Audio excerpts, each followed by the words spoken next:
আবারও কড়া অবস্থানে মার্কিন প্রেসিডেন্ট। ন্যাটো সম্মেলনে ডোনাল্ড ট্রাম্পের কাছে এক সাংবাদিকের প্রশ্ন ছিল, তেহরান যদি আবারও পারমাণবিক কার্যক্রম শুরু করে যুক্তরাষ্ট্র তবে কি হামলা করবে? তার সরাসরি জবাব, অবশ্যই হামলা করবে।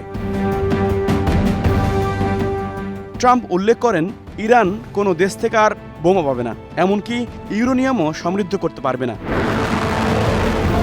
ইরানের পারমাণবিক স্থাপনায় যুক্তরাষ্ট্রের সাম্প্রতিক হামলার বিষয়টি নিয়ে ট্রাম্প দাবি করেন এটা একটা বিশাল বিজয় হয়েছে। তবে তিনি এও স্বীকার করেন, এই যুদ্ধে ইসরায়েলও বড় ক্ষতির মুখে পড়েছে। বিশেষ করে যুদ্ধের শেষ কদিনে বেশ ভয়াবহভাবে আক্রান্ত হয়েছে তেল আবিব।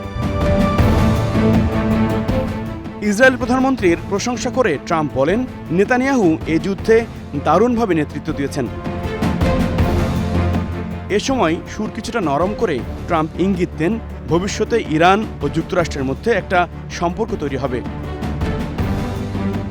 নেদারল্যান্ডসের হেগে আয়োজিত এবারের ন্যাটো সম্মেলনে অংশ নেন যুক্তরাষ্ট্র, যুক্তরাজ্য, তুরস্ক, কানাডা, জার্মানি ও ইউক্রেন সহ সদস্যভুক্ত অন্যান্য দেশের রাষ্ট্রপ্রধান।